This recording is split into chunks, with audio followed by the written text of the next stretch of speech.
Donc, deuxième partie. Donc, qui c'est qui nous protège? Qui c'est qui nous protège? C'est Allah.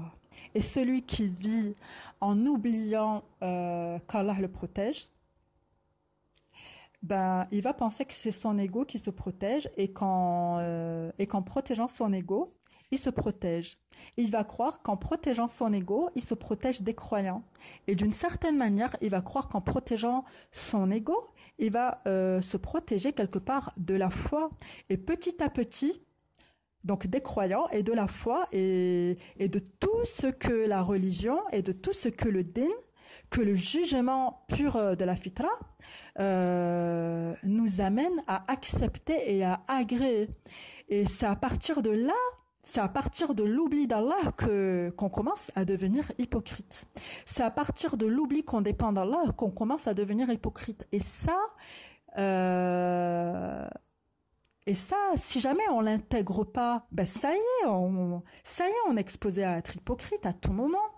On va devenir des religieux accessoires, de la même manière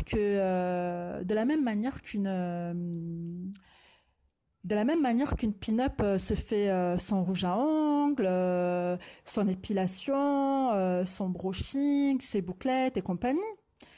On n'est pas croyant pour la complaisance mondaine. On est pour se faire des amis ou pour se faire un groupe ou un groupe d'affinité à travers les attributs d'une religion. Non, on est croyant pour servir Allah. On est croyant, on est musulmane pour faire régner de l'harmonie en nous et autour de nous.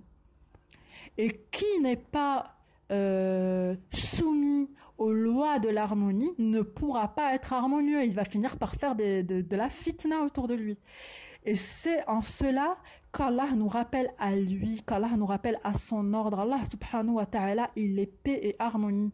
Si jamais on n'est pas lié à Allah, qu'on n'est pas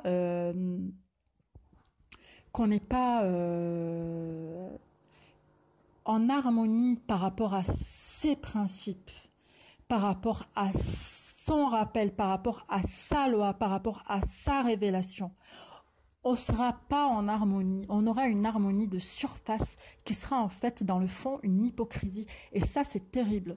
Et donc, il faut se prémunir contre ça. Et comment est-ce qu'on se prémunit contre ça? Tout simplement en étant sincère, en veillant à notre lien à Allah. Qui ne veille pas à son lien à Allah, à sa dépendance à Allah, il finit hypocrite. Tôt ou tard, l'hypocrisie, elle se nourrit d'un oubli et d'une négligence d'Allah. Et pour comprendre le thème de l'hypocrisie, tout simplement, il faut comprendre le thème de la mécréance. L'hypocrite, c'est une enveloppe de croyant avec un fond de mécréance. C'est quelqu'un qui prétend être croyant, alors qu'en fait, il rejette les principes d'Allah.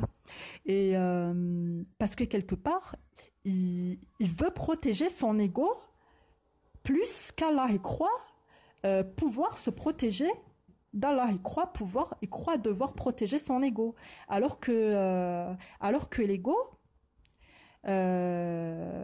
il est assujetti au temps, il est assujetti à cette vie éphémère. L'ego, c'est la dunya, l'ego, c'est quelque chose de bas de gamme. On s'en sert en tant qu'outil pour servir Allah et ça s'arrête là. Il faut pas idéaliser l'ego.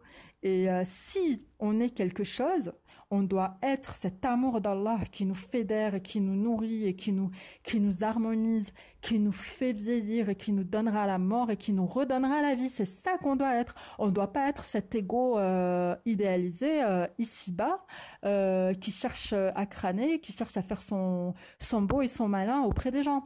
C'est pas ça qu'être musulman. Être musulman, c'est vraiment avoir un lien à Allah qui est très solide, se rendre utile,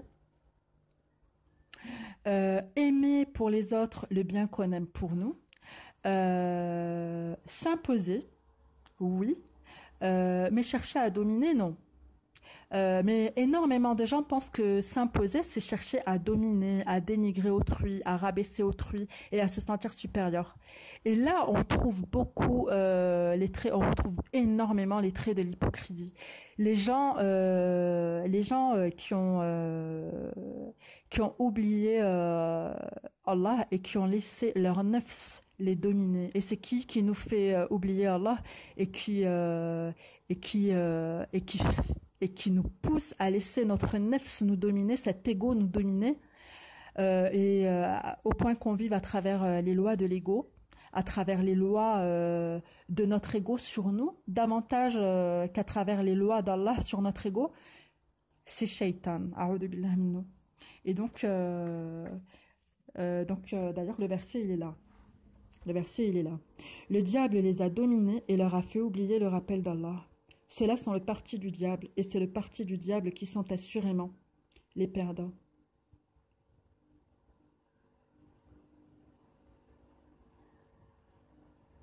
Et donc, d'ailleurs, dans cette sourate Al-Mujadala, la sourate de la discussion, Allah subhanahu wa ta'ala, il nous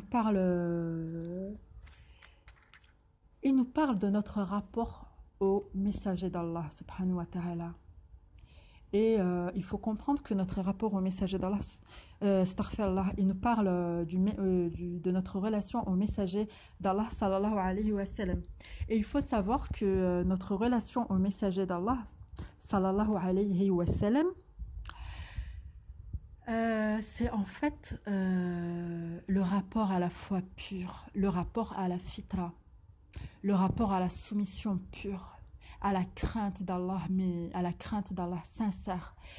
Car il est dit ailleurs dans le Coran que le messager d'Allah, sallallahu alayhi wa sallam, veut notre bien. Il ne veut que notre bien. Il veut nous préserver de ce qui est mal pour nous. Et donc, j'y reviens et j'insiste, pour se préserver de l'hypocrisie, il faut se préserver de la mécréance. Si jamais on ne veille pas à ne pas être un mécréant, qui préfère son ego à la foi, eh bien, qu'est-ce qui se passe? On devient un hypocrite. Et quand on prétend être croyant, alors qu'en fait, globalement, toute la réalité des croyants et de la foi nous est désagréable. Quand les affaires des musulmans et de la foi nous deviennent désagréables, on commence à être dans l'hypocrisie. On peut avoir un grand ras-le-bol par rapport aux musulmans lambda qui nous prennent la tête, qui sont bêtes, qui sont vulgaires, qui sont grossiers, qui sont pas soigneux, etc., etc., etc. Donc les gens peuvent nous gaver à un moment donné, mais il faut faire très attention à ne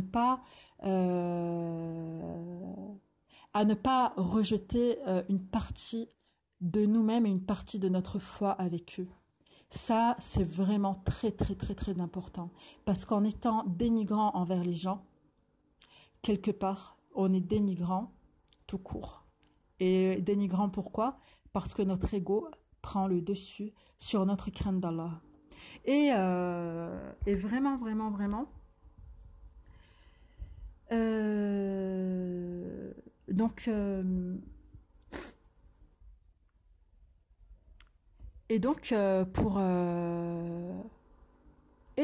je le répète encore une fois, même si ça peut paraître redondant, pour lutter contre l'hypocrisie, pour lutter contre les hypocrites, il faut lutter contre l'hypocrite potentiel qui sommeille en nous. Allah dit dans la sourate de l'araignée, nous avons certes créé l'homme.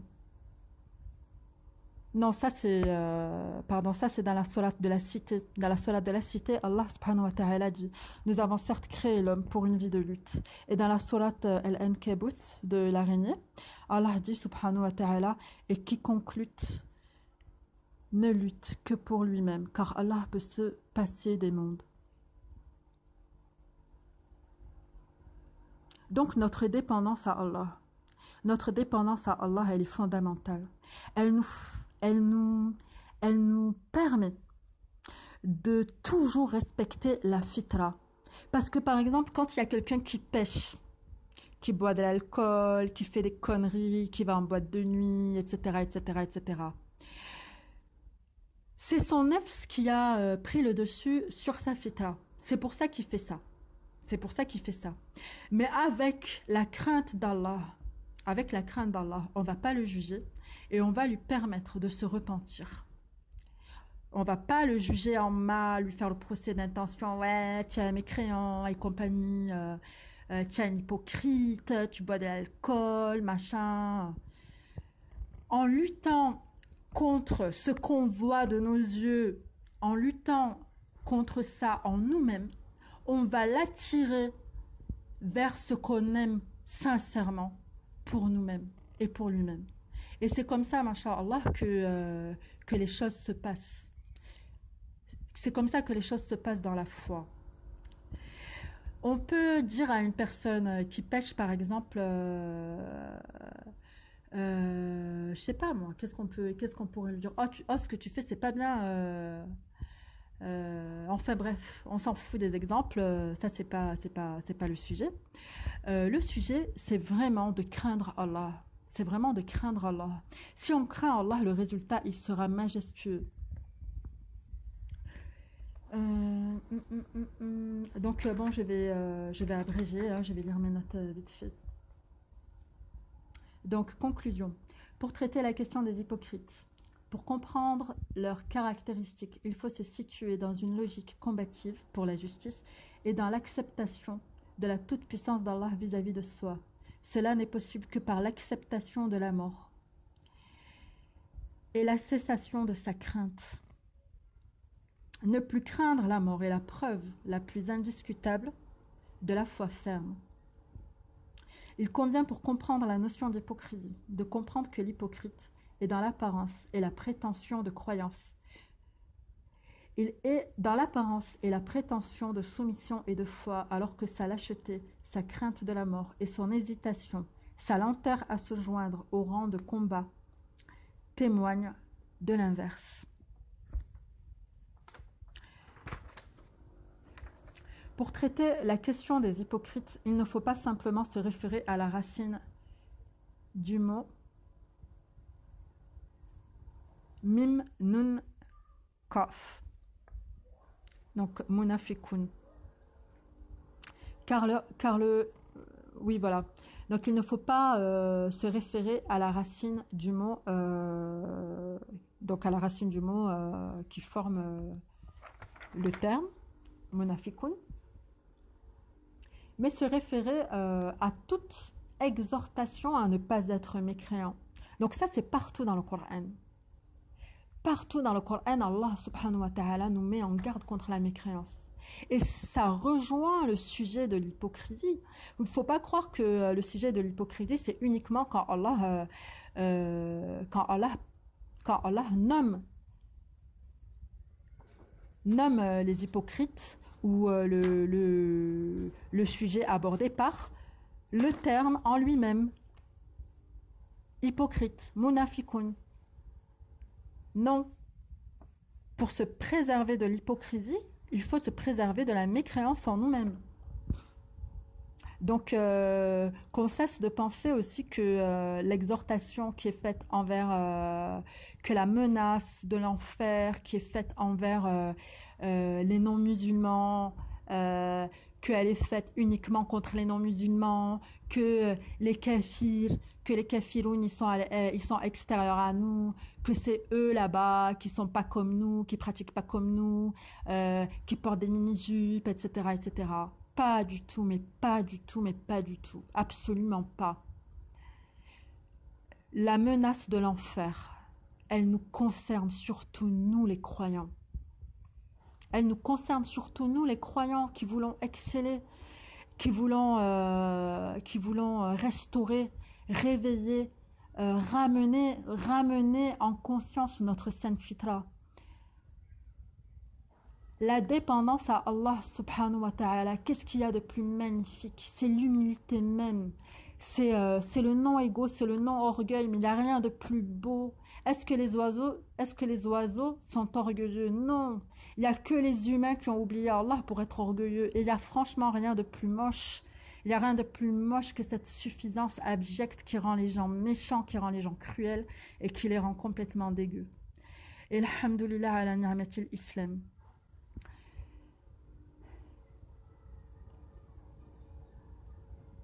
Donc il faut se référer à toute exhortation à ne pas être mécréant, tout au long du Coran, à toute exhortation à craindre Allah, à toute exhortation à suivre le messager d'Allah sallallahu alayhi wa sallam et à lui obéir.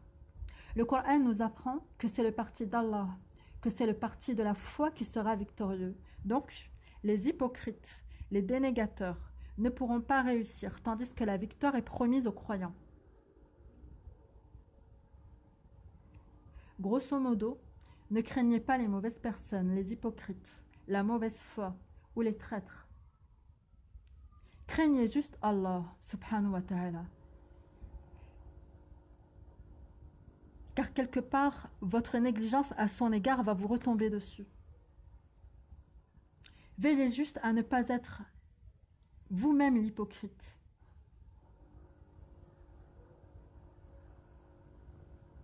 Veillez juste à ne pas l'être vous-même. Et vous verrez par la grâce d'Allah les résultats. Ce n'est pas en vain qu'Allah nous dit dans la sourate de la lumière « Et repentez-vous tous devant Allah, ô croyants, afin que vous récoltiez le succès. » Et bien sûr, Allah nous dit souvent dans le Coran, à travers différentes récurrences, qu'il sait parfaitement dans quel état nous sommes et que les injustes ne réussissent pas. Bref, ne pas être hypocrite, c'est être un croyant sincère et craignant. Être craignant, c'est devenir guidé et discernant. Être négligent envers notre lien à Allah, c'est devenir hypocrite, c'est devenir aveugle, c'est devenir abominable. Allah dit dans la sourate 64, « Ô les croyants, pourquoi dites-vous ce que vous ne faites pas? C'est une abomination auprès d'Allah que de dire ce que vous ne faites pas. Allah aime ceux qui combattent en rang serré, pareil à un édifice renforcé. » Et ça, c'est vraiment magnifique. Donc, être négligent envers notre lien à Allah, c'est devenir hypocrite. Devenir hypocrite touche tout le monde, cela menace tout le monde, et c'est pourquoi on se repent. Et c'est pourquoi Allah dit, après nous avoir enjoint de lire, donc c'est dans la sourate Al-Alaq, Allah nous dit, lis au nom de ton Seigneur qui a créé l'homme d'une adhérence. Lis, ton Seigneur est le très noble qui a enseigné par la plume, qui a enseigné à l'homme donc par la plume ce qu'il ne savait pas. Prenez garde, vraiment l'homme devient rebelle dès qu'il estime qu'il peut se suffire à lui-même à cause de sa richesse, de sa force, etc. Mais c'est vers ton Seigneur que se fera le retour. Donc prenez garde, vraiment. L'homme devient rebelle dès qu'il s'estime suffisant à lui-même. Mais c'est vers ton Seigneur que se fera le retour. Donc exactement ce que je disais. Ne pas avoir peur de la mort, avoir peur d'Allah qui la donne. Parce que après la mort, on sera jugé. Ne pas avoir peur de la mort, craindre Allah. De cette crainte préservatrice qui nous préserve du châtiment du feu, qui nous préserve de la mécréance, qui nous préserve de l'hypocrisie et qui nous bénit parmi les croyants qui sont promis à la victoire. Et c'est là une promesse d'Allah et Allah ne manque jamais à sa promesse. Walhamdulillah ala ni'matil islam wa salam wa salat ala rasulillah wa salamu alaykum wa rahmatullahi wa barakatuh.